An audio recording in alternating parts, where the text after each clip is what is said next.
Hello everyone. Construction technology મિત્રો, construction ટેકનોલોજીની અંદર આપણે લાસ્ટ લેક્ચરની અંદર મેથડ ઓફ ટ્રાન્સપોર્ટેશન અને મિક્સિંગની મેથડ વિશે આપણે વાત કરી હતી. રેડી. આજના લેક્ચરની અંદર આપણે બીજા placing of concrete, curing of concrete અને કોમ્પેક્શન વિશે અભ્યાસ કરવાનો છે. આજના લેક્ચરનો આપણો ફર્સ્ટ ટોપિક છે પ્લેસિંગ ઓફ કોન્ક્રીટ, એટલે કે કોન્ક્રીટને પાથરવું. The process of depositing the concrete in its required position is termed as placing of concrete. કોન્ક્રીટની જે તે જગ્યાએ ગોઠવણ પણ તેના મિક્સની ડિઝાઇન, મિક્સિંગ હેરફેર જેટલી અગત્યની છે. એટલે કે કોન્ક્રીટને જ્યાં આપણે મિશ્રણ તૈયાર કરીએ, પછી એને ટ્રાન્સપોર્ટ કરીએ, પછી ટ્રાન્સપોર્ટ થઈ જાય, પછી જે કોન્ક્રીટને પાથરવામાં આવે છે એને શું કહેવાય છે? Placing of concrete. We will discuss the precautions to be taken and methods to be adopted while placing concrete in the following situation. Placing of concrete આપણે જ્યારે કરવાનું હોય ત્યારે કયા કયા મુદ્દા આપણે ધ્યાનમાં લેવામાં આવે છે તે નીચેના આપણે અલગ અલગ મુદ્દા આપેલા છે. તેમાં ફર્સ્ટ છે placing concrete within small earth mould. Ready. Example તરીકે foundation concrete for a column or wall, દિવાલ કે કોલમના પાયાનું કોન્ક્રીટિંગ. પછી સેકન્ડ પોઈન્ટ છે placing concrete within large earth mould. Example છે road, slab and airfield pavements. પછી થર્ડ છે placing concrete in layers within steel or timber shutters. Example તરીકે છે mass concrete in dam construction, concrete abutment and piers. Abutment અને પિયર્સનું મેં તમને આપણા પ્રીવિયસ જેટલા લેક્ચર હતા એની અંદર મેં તમને સમજાવ્યું હતું કે એબટમેન્ટ એટલે શું થાય અને પિયર એટલે શું થાય. તો કે આપણે મોટો પુલ હોય એના જે બંને છેડે જે મોટા જે ભાગ આવેલા હોય એની વિડ્થ વધારે હોય એને કહેવાય એબટમેન્ટ કહેવાય, અને એ બંને વચ્ચે એબટમેન્ટ વચ્ચે આવતા જેટલા પોર્શન હોય એને શું કહેવાશે? પિયર કહેવામાં આવે છે. Concrete draft for high rise buildings. પછી તેમાં ફોર્થ છે placing concrete within normal formwork. Formwork આપણે નેક્સ્ટ આપણું જે ચેપ્ટર છે સ્કેપ ફોલ્ડિંગ પાલક, એની અંદર આપણે ફોર્મવર્ક વિશે અભ્યાસ કરવાનો છે. એના વિશે હું તમને ત્યારે ડિટેલ્સમાં અભ્યાસ કરાવી. ફોર એક્ઝામ્પલ તરીકે સ્લેબ, બીમ, કોલમ. આપણે જ્યારે સ્લેબ ભરવાનો હોય ત્યારે નીચે પાલક જે બાંધેલું હોય ટેકા ચોકા, તો એ બધું ફોર્મવર્કમાં આવશે. પછી કોલમની અંદર પણ આપણે જોવામાં આવે છે એ રીતે, અને કોલમની અંદર પણ સાઈડ પાટિયા ને બધું હોય એ શેમાં આવશે? તો કે ફોર્મવર્કની અંદર. લાસ્ટ છે placing concrete under water. Ready. કોઈ પણ દરિયાઈ કામો અથવા તો નદી જ્યાં આપણે પાણીની અંદર કોન્ક્રીટ કેવી રીતે પ્લેસિંગ કરવામાં આવે છે તેના વિશે આપણે ડિટેલ્સમાં જોશું. હવે નેક્સ્ટ આપણે જે પોઈન્ટ આગળ જે મેં તમને પોઈન્ટ કીધા, આ 5 પોઈન્ટ, એના વિશે હવે આપણે ડિટેલ્સમાં જોઈએ.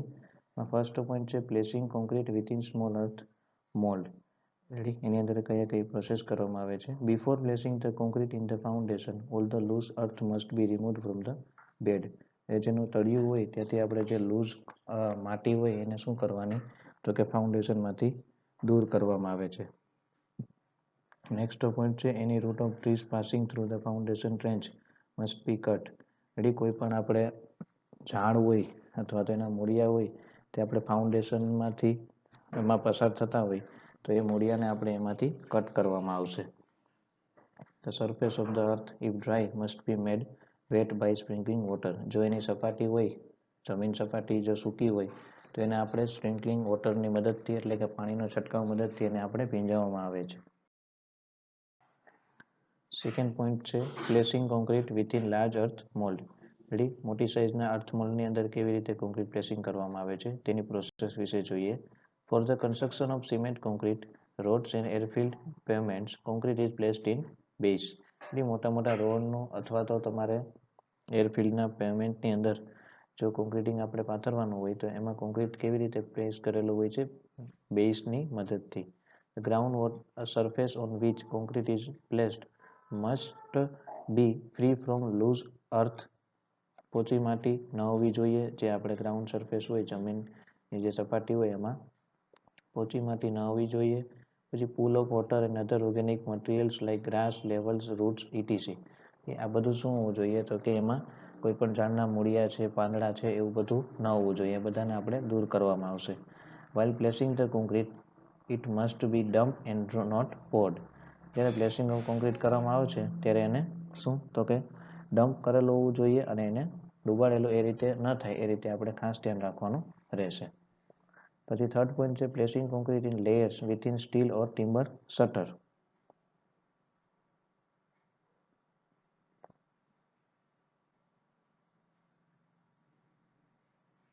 In case of massive concrete works, concrete is laid in thick layers. જો વધારે પ્રમાણમાં કોન્ક્રીટની માત્રા હોય, રેડી કોન્ક્રીટનું પ્રમાણ છે વધારે પડતું હોય, લાર્જ આપણે વધારે એનો જથ્થો હોય, તો કોન્ક્રીટને આપણે કેવા લેયરની અંદર પાથરવાનું તો કે in lead in thick layer, એટલે કે પાતળા લેયરની અંદર એને પાથરવામાં આવે છે. Several layers may be placed in succession to form one lift. એ બધા જે લેયર છે પાથરવામાં આવે એ કેમાં આવશે તો કે એક લિફ્ટની અંદર એને પાથરવામાં આવે છે. The layer must be placed quickly one another to avoid cold joints. એકબીજા વચ્ચે સાંધો ન જોડાય એટલે કે જોઈન્ટ ના આવે એટલે આપણે એક લેયર પછી ફટાફટ બીજું લેયર પાથરી દેવાનું કે જેના બંને વચ્ચે કોઈ પણ પ્રકારનો જોઈન્ટ ના આવે એના લીધે. પછી છે last, while placing concrete in layers, it is better to leave the top of the layer rough so that the succeeding layer can have a good bond with the previous layer. Ready, આપણે જે લેયરની અંદર પાથરવાની વાત આવી તો જે આપણે એક લેયર પાથર્યું હોય એની જે ઉપરની સપાટી હોય એકદમ રફ હોવી જોઈએ, જેનાથી આપણે જો એના ઉપર બીજું લેયર કોઈ પાથરીએ તો એના વચ્ચે શું બોન્ડ જળવાઈ રહે તેના માટે. પછી નેક્સ્ટ પોઈન્ટ છે placing concrete within normal form work. It must be checked that the reinforcement is properly tied, placed and having appropriate cover.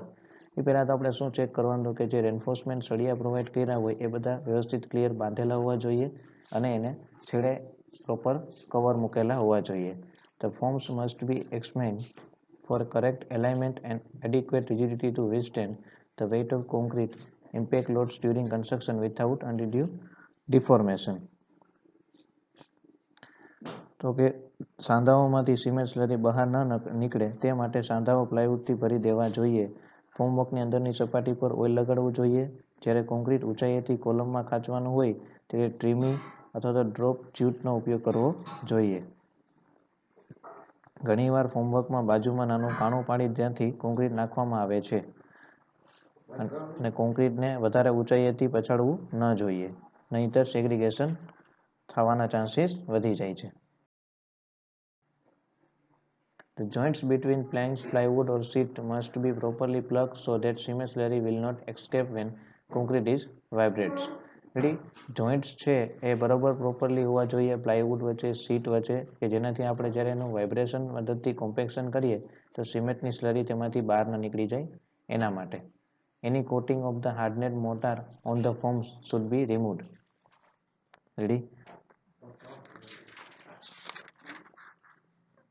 પછી નેક્સ્ટ છે પ્લેસિંગ કોન્ક્રીટ અંડર વોટર. કોન્ક્રીટને પાણીમાં પાથરવું. કેવી રીતે પાથરવું એના માટેની અલગ અલગ મેથડ્સ છે.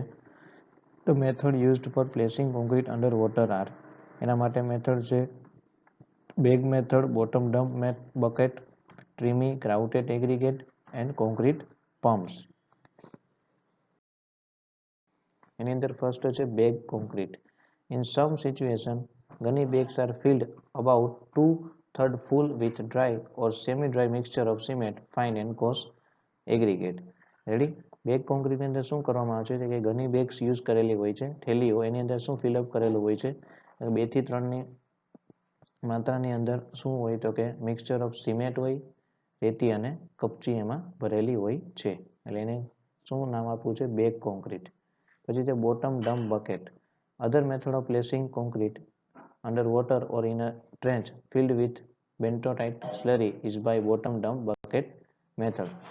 રેડી, આ બીજી મેથડ જે આપણે છે બોટમ ડમ્પ બકેટ, એમાં શું આપ્યું છે મેથડ તો કે જે સ્લરી છે નામ એ બેન્ટોટાઇટ સ્લરી એમાં ફિલઅપ કરેલી હોય છે. પછી થર્ડ છે ટ્રીમી. The most satisfactory method of placing concrete under water is by the use of tremie pipe. કોઈ પણ એક સફળતાપૂર્વક જો કોઈ પણ અંડર વોટર આપણે કોન્ક્રીટિંગ કરવું હોય તેમાં જે સક્સેસફુલ મેથડ રહી હોય તે કઈ છે તો કે ટ્રીમી pipe. The word trim is derived from the French word hopper. Tremie word છે, શબ્દ છે એ કેના તો કે ફ્રેન્ચના હોપર શબ્દ પરથી લેવામાં આવ્યો. નેક્સ્ટ પોઈન્ટ છે તેમાં in this method a trimmy pipe of 200 mm to 250 mm diameter. આ મેથડની અંદર જે ટ્રીમીનો પાઇપ છે એ 200 mm થી 250 mm નો ડાયામીટર વપરાય છે અને મિનિમમ છે 150 mm નો વપરાયેલો હોય છે. The length of pipe can be easily increased or decreased by using coupling. જેમાં કપલિંગ રાખેલા હોય એની મદદથી આપણે જે પાઇપની લેન્થ એમાં વધારો પણ કરી શકીએ છીએ અને ઘટાડો પણ કરી શકીએ છીએ. ફિગર નીચે આપેલી છે ટ્રીમીની, કે ટ્રીમી કોન્ક્રીટિંગ કેવી રીતે કરેલું હોય છે. Ready. A funnel is provided at the top of end of the pipe to facilitate pouring of concrete. ઉપર આપણે ફનલ મૂકેલી હોય છે. As you can see in figure, આ જે હોય એને શું કહેવાય છે તો કે ફનલ કહેવામાં આવે છે. આ જે તમે પોર્શન જોઈ શકો છો એને શું કહેવાય, ફનલ. ફનલ શેના માટે રાખ્યું હોય કે ત્યાંથી જ આપણે કોન્ક્રીટને ફિલઅપ કરવાનું રહે છે. રેડી. તો અહીંયા આપણે ટ્રીમી મેથડ કમ્પ્લીટ કરીએ છીએ અને નેક્સ્ટ આપણો ટોપિક છે compaction of concrete. Compaction of the process of molding concrete within the forms and around embedded parts in order to expel the entrapped air from the concrete and to obtain homogeneous dense mass. કોન્ક્રીટના placing અને mixing દરમિયાન તેમાં થોડી હવા ભરાઈ જાય છે જેને entrapped air કહે છે. કોન્ક્રીટમાં આવી entrapped airને જો દૂર કરવામાં ના આવે તો તેનું સ્ટ્રેન્થમાં ઘટાડો થાય છે. રેડી. એટલે કોન્ક્રીટનું આપણે પ્લેસિંગ કરીએ અથવા તો મિક્સિંગ દરમિયાન તેમાં શું રહી જાય છે તો કે અમુક પ્રકારની એર રહી જાય છે, હવા. આ એરને જો દૂર કરવામાં ના આવે તો એની સ્ટ્રેન્થમાં ઘટાડો થાય છે. એટલે કોમ્પેક્શનથી આપણે એ એરને દૂર કરીએ છીએ એ પ્રોસેસને શું કહેવાશે, કોમ્પેક્શન ઓફ કોન્ક્રીટ. એના માટેની અલગ અલગ મેથડ્સ છે. ટોપિક છે method of compaction. The following methods are adopted for compaction of concrete are, નીચેની કેટલીક મેથડ્સ છે. hand compaction, compaction by vibration, compaction by pressure and jolting, compaction by spinning. Ready. આમ જોઈએ તો એના મેઇનલી બે ટાઈપ્સ હોય છે, હેન્ડ કોમ્પેક્શન અને મિકેનિકલ કોમ્પેક્શન. રેડી. એટલે તમે આ રીતે પણ ક્લાસિફિકેશન કરી શકો, મેં જેમ કર્યું એ રીતે, અથવા તમે જેમ બુક પ્રમાણે પણ કરી શકો છો. રેડી. મેઇન તમારે બે ટાઈપ્સ પાડવાના, હેન્ડ કોમ્પેક્શન અને મિકેનિકલ કોમ્પેક્શન. પછી એની અંદર પાછા એના પેટા પ્રકાર છે એ રીતે તમે કરી શકો છો. પાછું ફર્સ્ટ આપણે પોઈન્ટ જોઈએ હેન્ડ કોમ્પેક્શન. એટલે હેન્ડ કોમ્પેક્શન તમે જોઈ શકો છો ફિગરની અંદર. તો કે જે ફર્સ્ટ આપણે કરીએ છીએ આ શેના મદદથી કરે છે તો કે ટેમ્પિંગ કરે છે. રેડી. પછી આ રોડિંગ કરે છે, એ રીતે કોમ્પેક્શન કરતા જોવા મળે છે. અને આ રેમિંગ ફિગરની અંદર તમે જોઈ શકો છો. એટલે હેન્ડ કોમ્પેક્શનના કેટલા ટાઈપ્સ છે તો કે hand compaction of concrete can be done in 3 ways. 3 પ્રકારે આપણે હેન્ડ કોમ્પેક્શન કરી શકીએ છીએ. એક છે રોડિંગ, બીજું છે રેમિંગ અને થર્ડ છે ટેમ્પિંગ.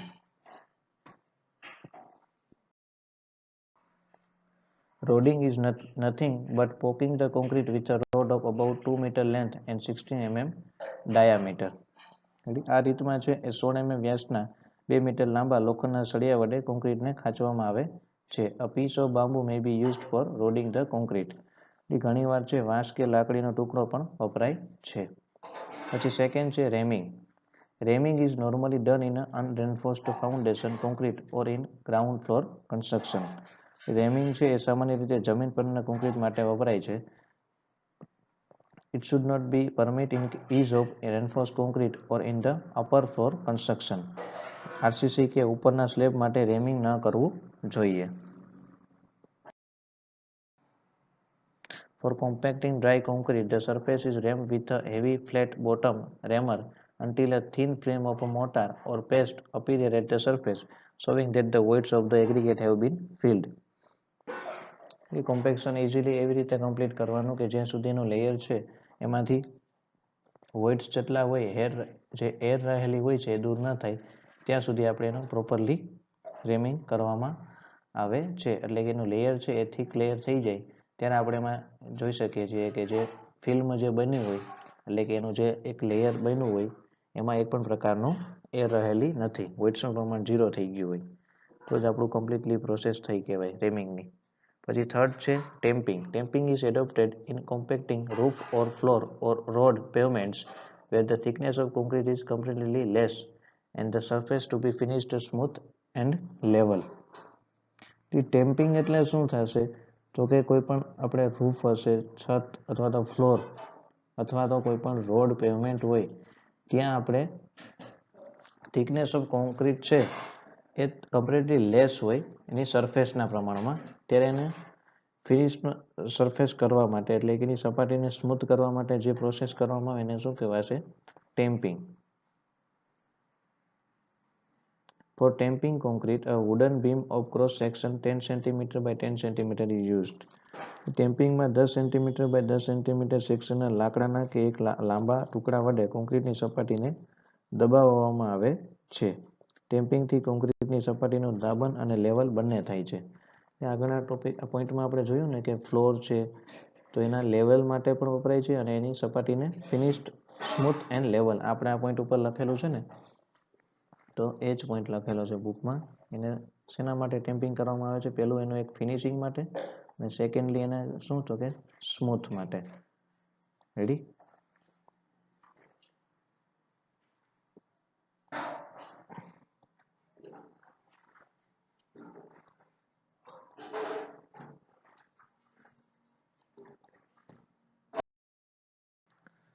ફર્સ્ટ કમ્પ્લીટ આપણે મેથડ કરી હેન્ડ કોમ્પેક્શન.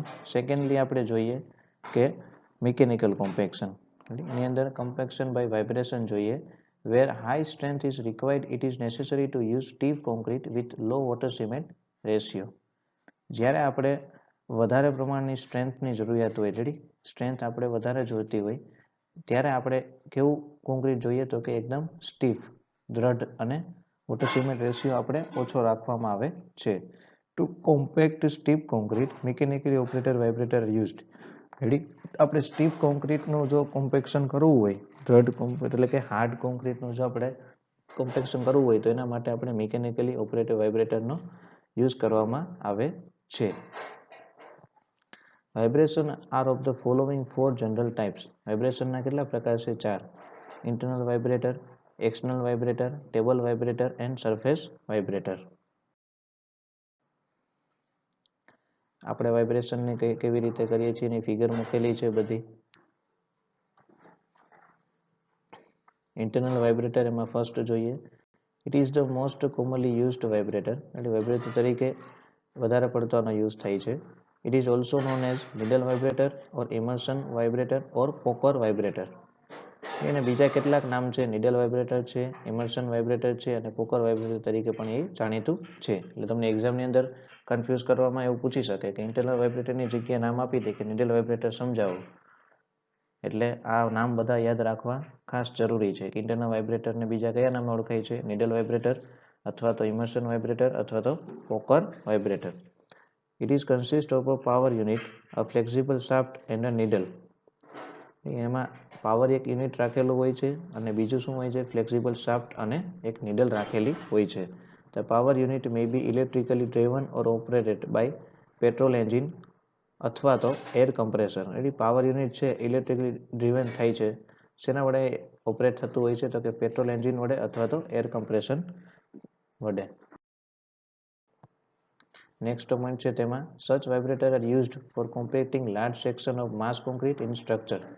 એ શેમાં યુઝ થાય છે આપણે ઇન્ટરનલ વાઇબ્રેટરનો? તો કે જ્યારે આપણે કોમ્પેક્શન છે એ મોટા સેક્શનની અંદર આપણે કરવાનું હોય માસ કોન્ક્રીટ સ્ટ્રક્ચરની અંદર, ત્યારે આપણે એનો યુઝ કરીએ છીએ. પછી સેકન્ડલી ટાઈપ છે એક્સટર્નલ વાઇબ્રેટર અથવા તો બીજું નામ છે ફોમ વાઇબ્રેટર. આમાં બે જેના નામ આવતા હોય ને એ તમારે ખાસ યાદ રાખવાના, બંને નામ. ઘણીવાર એક્ઝામમાં તમને અલગ બીજા નામ પણ પૂછી શકે છે એટલે તમને કન્ફ્યુઝ કરવા માટે. એટલે આ બધા નામ તમારે યાદ રાખવાના રહેશે. Form vibrator are particularly effective on the column and in the casting of precast units such as pipes, slab, piles, etc. Form વાઇબ્રેટરનો યુઝ આપણે જનરલી શેમાં કરીએ છીએ? તો કે કોલમની અંદર અથવા તો જે પ્રીકાસ્ટ યુનિટ જેવા કે પાઇપ્સ, પછી સ્લેબ, પછી પાઇલ્સ. રેડી? પાઇલ્સ વિશે તમને બધાને બેઝિક આઈડિયા છે જ. રેડી? આપણે ચેપ્ટર હતું બીજું ફાઉન્ડેશન, તેમાં આપણે એના વિશે ડીપલી અભ્યાસ કર્યો હતો. તો યાદ ન હોય તો વિડીયો જોઈ લેવા. They are also used on thin wall section. બીજો આપણે એનો કઈ જગ્યાએ યુઝ કરીએ છીએ તો કે થિન વોલ સેક્શન્સની અંદર, where reinforcing ties and spreaders interfere too much with internal vibrators. પછી next છે table vibrator. The vibrating tables consist of a rigidly built steel platform mounted on flexible spring and is driven by an electric motor.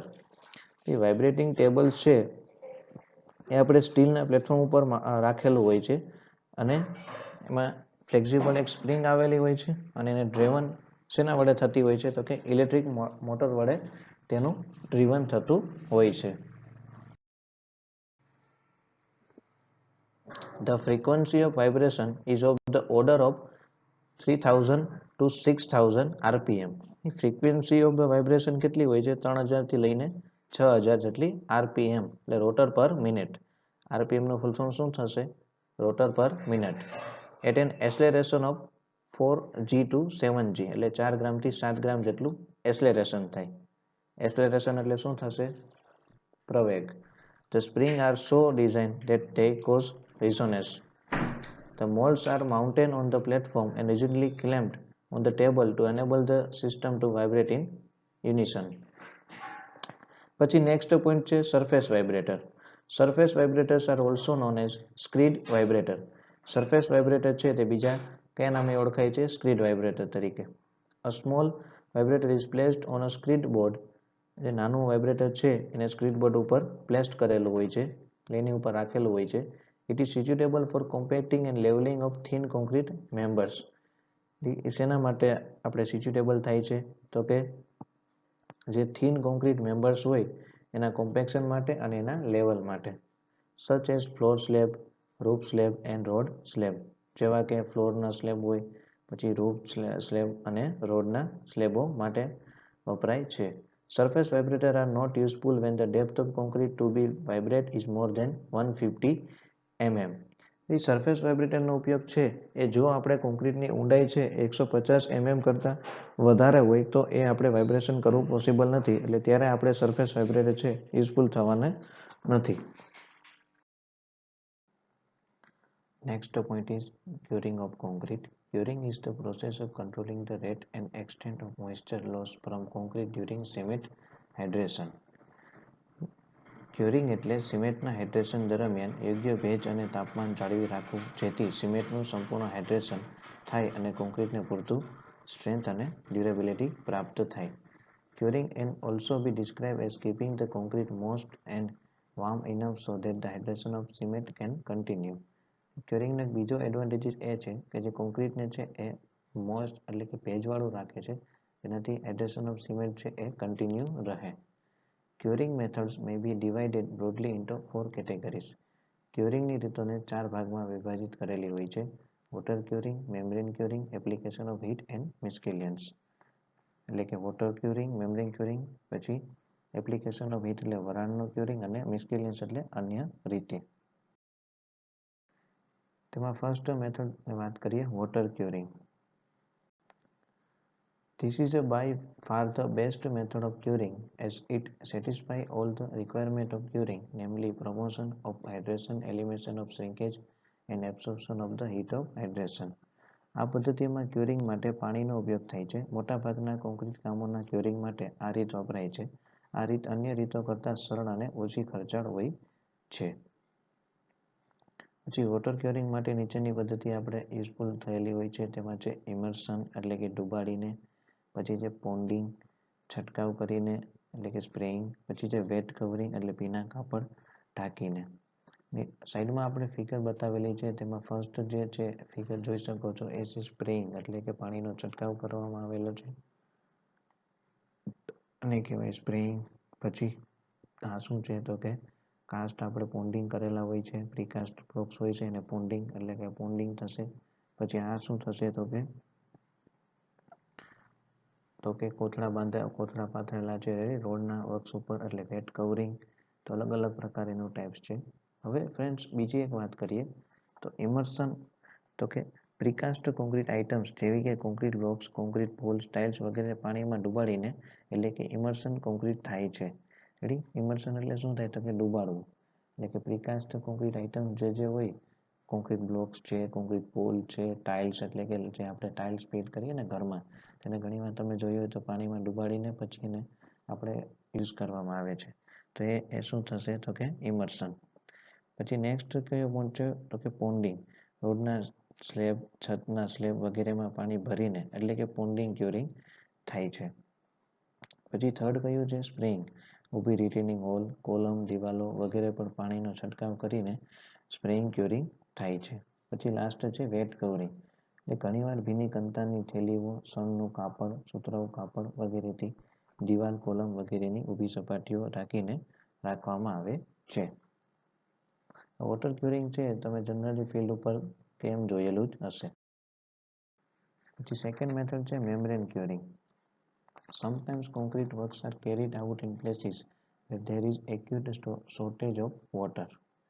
જ્યાં પાણીની તીવ્ર અછત હોય ત્યાં પદ્ધતિ વપરાય છે. કોન્ક્રીટની અંદર મિશ્રણ કરવામાં આવેલ પાણી સિમેન્ટના હાઇડ્રેશન માટે પૂરતું હોય છે. તેથી કોન્ક્રીટની સપાટી પરથી પાણીનું બાષ્પીભવન રોકવા માટે સપાટીઓને અપારગમ પડ વડેથી ઢાંકી દેવાય છે. રેડી? તો કે મેમ્બ્રેન ક્યુરિંગ છે એ આપણે યુઝફુલ કઈ જગ્યાએ થશે કે જે જગ્યાએ પાણીની અછત હશે ત્યાં. પછી બીજું કે કેવી રીતે એને પ્રોસેસ કરવામાં આવે છે તો કે કોન્ક્રીટની અંદર જે મિશ્રણ કરવામાં આવેલ પાણી હોય એ સિમેન્ટના હાઇડ્રેશન માટે તો પૂરતું હોય છે. રેડી? તેથી કોન્ક્રીટની સપાટી પરથી જે પાણીનું બાષ્પીભવન રોકવા માટે સપાટીને આપણે એક અપારગમ્ય પડ એટલે કે ઇમ્પરવિયસ ફિલ્મથી ઢાંકી દેયેલું હોય છે. પછી નેક્સ્ટ પોઈન્ટ છે the quantity of water normally mixed for making concrete is more than sufficient to hydrate the cement provided this water is not allowed to go out from the body of concrete. જે આપણે જે વાત કરી તે જ કે કોન્ક્રીટની સપાટી પરથી જે બાષ્પીભવન રોકવા માટે આપણે સપાટીને શું પ્રોવાઈડ કરેલું હોય અપારગમ્ય પડ, જેનાથી આપણે જે કોન્ક્રીટની જે હોય એ બહાર ન નીકળે એના માટે. નીચે આપણે ફિગર આપેલી છે મેમ્બ્રેન ક્યોરિંગની. પછી વધારામાં આપણે મેમ્બ્રેન ક્યોરિંગની વાત કરીએ તો 1-2 દિવસ વોટર ક્યોરિંગ કરીએ ત્યારબાદ મેમ્બ્રેન ક્યોરિંગ કરીએ તો એ વધારે યુઝફુલ એટલે કે લાભદાયી થાય છે. પછી બીજો એનો એડવાન્ટેજીસ જોઈએ તો ઘણા દૂરના જેવા સ્થળો હોય કે જ્યાં સરળતાથી પહોંચી ન શકાય તથા તેનું સુપરવિઝન શક્ય ન હોય ત્યાં પણ આપણે મેમ્બ્રેન ક્યોરિંગ યુઝફુલ વધારે થાય છે. પછી જે એમાં ઇમ્પરવિયસ આપણે ફિલ્મ કીધું ને કે અપારગમ્ય પડ, તો એવા તરીકે કયું મટીરિયલ યુઝ થયેલું હોય છે તો એમાં થાય પોલિથિલિન, પછી polyester film, waterproof paper, rubber compound આ વગેરે મટીરિયલ્સ યુઝ કરેલા હોય છે. Ready friends? મેમ્બ્રેન ક્યોરિંગ સમજાય છે ને? પછી નેક્સ્ટ છે application of heat or steam curing. Ready? Application of heat અથવા તો વરાળનું curing. When concrete is subjected to higher temperature, it accelerates the hydration process, resulting faster in development of strength. હાઇડ્રેશનની પ્રક્રિયા દરમિયાન જો કોન્ક્રીટને ઊંચું તાપમાન આપવામાં આવે તો પ્રક્રિયા ઝડપી થાય છે અને સ્ટ્રેન્થ પ્રાપ્ત કરવાનો દરમાં વધારો થાય છે. પરંતુ કોન્ક્રીટનું તાપમાન વધારવાની સાથે ભેજનું પ્રમાણ પણ જાળવવું પડે છે, જે કોન્ક્રીટને વરાળ આપવાથી શક્ય બને છે. The exposure of concrete to higher temperature is done in the following manners. એટલે શેનાથી આપણે કોન્ક્રીટને હાયર ટેમ્પરેચર આપી શકીએ તો કે steam curing at ordinary pressure. પછી નેક્સ્ટ છે steam curing at high pressure. પછી ક્યોરિંગની મેથડમાં લાસ્ટ છે મિસ્કેલિયસ મેથડ એટલે કે અન્ય રીતો. એમાં છે ઇન્ફ્રારેડ રેડિયેશન. તો એટલે ઇન્ફ્રારેડ રેડિયેશનમાં શું હશે તો કે ઇન્ફ્રારેડ રેડિયેશનનો યુઝ થશે જ્યાં આપણે ઠંડા પ્રદેશ હશે ત્યાં આપણે જનરલી આનો યુઝ કરીએ છીએ. રેડી? એવા કયા દેશ છે તો કે રશિયા છે, તેમાં આનો ખાસ યુઝ થાય છે. પછી સેકન્ડ છે ઇલેક્ટ્રિકલ ક્યોરિંગ. પછી ઇલેક્ટ્રિકલ ક્યોરિંગ છે એનો પણ સેમ જ યુઝ થાય છે કે જ્યાં અતિશય ઠંડુ વાતાવરણ હોય ત્યાં આનો યુઝ થાય છે. અને આ જે મેથડ છે ઇલેક્ટ્રિકલ ક્યોરિંગ એ વધારે ખર્ચાળ હોય છે જેથી આને ઉપયોગમાં લેવાતી નથી. પછી થર્ડ છે use of calcium chloride. Calcium chloride એ છે એ સરફેસ કોટિંગ તરીકે અથવા તો એડમિક્સર તરીકે વપરાય છે. આપણે જ્યારે એડમિક્સર ચેપ્ટર આપણે તમારે તો અત્યારે નહીં આવે પણ તમે જ્યારે 5th સેમેસ્ટરની અંદર આવશો કોન્ક્રીટ ટેકનોલોજી તમારે સબ્જેક્ટ આવશે એની અંદર તમારે એક ચેપ્ટર આવશે એડમિક્સર, એની અંદર આ કેલ્શિયમ ક્લોરાઇડ છે એ એક્સેલરેટર એડમિક્શનનો એક ટાઈપ છે. રેડી? એટલે આપણે અત્યારે ખાલી એટલું યાદ રાખો કે કેલ્શિયમ ક્લોરાઇડ છે એ સરફેસ કોટિંગ તરીકે અથવા તો એડમિક્શન તરીકે વપરાય છે, જે સોલ્ટ હોવાથી પાણીને હવામાંથી શોષી તેનો સંગ્રહ કરે છે, જેથી કોન્ક્રીટની સપાટી છે એ લાંબા સમય સુધી ભીની રહે. પછી છે મેન્ટેન ઓફ ફોર્મવર્ક. રેડી? એટલે કે ફોર્મવર્કને જાળવી રાખવા માટે. તો કે સ્લેબ, બીમ, કોલમ વગેરેના ફોર્મવર્ક કોન્ક્રીટિંગ પછી 7 દિવસ જાળવી રાખવામાં આવે છે, જે કોન્ક્રીટને ગરમી, પવન, વરસાદ સામે રક્ષણ આપે છે. ફોર્મવર્કની અંદરની સપાટી પર લગાડેલું ઓઇલ કોન્ક્રીટની સપાટીને ભીની રાખે છે. અને લાસ્ટ પોઈન્ટ છે shading of concrete works to give, એટલે કે કોન્ક્રીટના કામને છાંયડો આપવા.